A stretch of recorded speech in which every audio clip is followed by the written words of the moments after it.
Hi all, എല്ലാവർക്കും സുഖമല്ലേ? എൻ്റെ പേര് വിഷ്ണുപ്രിയ എന്നാണ്. ഞാൻ ഓൺ വോയിസ് ആദ്യമായിട്ടാണ് ചെയ്യുന്നത്. അപ്പോൾ അതിലെന്തെങ്കിലും തെറ്റൊക്കെ ഉണ്ടെങ്കിൽ എല്ലാവരും ക്ഷമിക്കണം.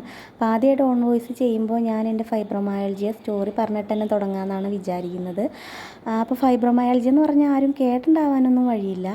4 വർഷം നഴ്സിംഗ് പഠിച്ചിട്ട് ഞാനും കേട്ടിട്ടുണ്ടായിരുന്നില്ല. എനിക്ക് ഈ അസുഖം ഡയഗ്നോസ് ചെയ്യുമ്പോഴാണ് ഞാൻ ഫൈബ്രോമയാൾജിയ എന്ന് പറയുന്ന വാക്ക് ആദ്യമായിട്ട് കേൾക്കുന്നത്. അപ്പോൾ അതിൻ്റെ മലയാളം എന്ന് പറയുമ്പോൾ പേശിവാതം എന്നാണ് വരുന്നത്. അപ്പം നമുക്ക് ഇതിനെപ്പറ്റി പറയുകയാണെങ്കിൽ നമുക്ക് ഫുൾ ബോഡി പെയിൻ ആയിരിക്കും.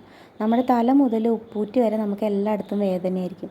പക്ഷെ നമ്മളൊരു ഡോക്ടറെ കാണാൻ ചെന്ന് നമ്മൾ എന്തെങ്കിലും ബ്ലഡ് ടെസ്റ്റും കാര്യങ്ങളോ അല്ലെങ്കിൽ MRI സ്കാൻ അങ്ങനെ എന്തെങ്കിലും എടുത്തിട്ടുണ്ടെങ്കിൽ അതിലൊക്കെ നെഗറ്റീവ് റിസൾട്ടായിരിക്കും വരുന്നത്. അപ്പോൾ തന്നെ അപ്പോൾ കേൾക്കുന്ന ആൾക്കാരെല്ലാം വിചാരിക്കും വെറുതെ പറയുന്നതായിരിക്കും, വേദനയൊന്നും ഉണ്ടാവില്ല, ചുമ്മാ പറയുന്നതായിരിക്കും, അങ്ങനെയൊക്കെ എല്ലാവരും വിചാരിക്കും.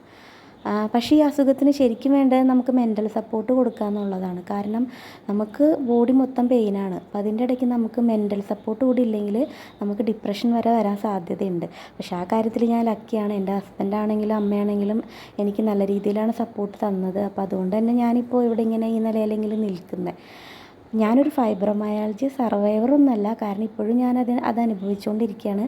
കാരണം ഇത് നമുക്ക് മാറത്തില്ല. ഇതൊരു ഓട്ടോഇമ്മ്യൂൺ ഡിസീസാണ്. അപ്പോൾ നമ്മുടെ ലൈഫ് ലോങ് നമ്മുടെ കൂടെ ഉണ്ടാവും. ഞാൻ ഒരുപാട് ഡോക്ടേഴ്സിനെ കണ്ടു, ആയുർവേദം കണ്ടു, ഹോമിയോ കണ്ടു, അലോപ്പതി. ഇപ്പോൾ ലാസ്റ്റായിട്ട് കാണുന്നത് അമൃതയിലുള്ള ഡോക്ടറിനെ, റുമറ്റോളജിസ്റ്റിനെയാണ് കാണുന്നത്.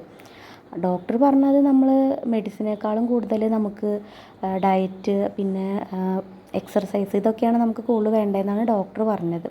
അപ്പോൾ അതുപോലെയൊക്കെ തന്നെയാണ് നമ്മൾ ഓരോ കാര്യങ്ങൾ ചെയ്യുന്നത്. പക്ഷേ ഡോക്ടർ പറഞ്ഞ അനുസരിച്ചുള്ള എല്ലാ ഡയറ്റും നമുക്ക് നോക്കാൻ പറ്റത്തില്ല, നമുക്ക് താങ്ങില്ല. നമ്മളെക്കൊണ്ട് പറ്റുന്ന പോലുള്ള ഡയറ്റും കാര്യങ്ങളൊക്കെ നോക്കിയിട്ടാണ് ചെയ്യുന്നത്. പക്ഷേ ഇപ്പോഴും സ്റ്റിൽ നമുക്ക് പെയിനാണ്. ഇതിനെക്കുറിച്ച് കൂടുതൽ ആർക്കെങ്കിലും അറിയണമെങ്കിൽ എന്നോട് ചോദിച്ചാൽ മതി.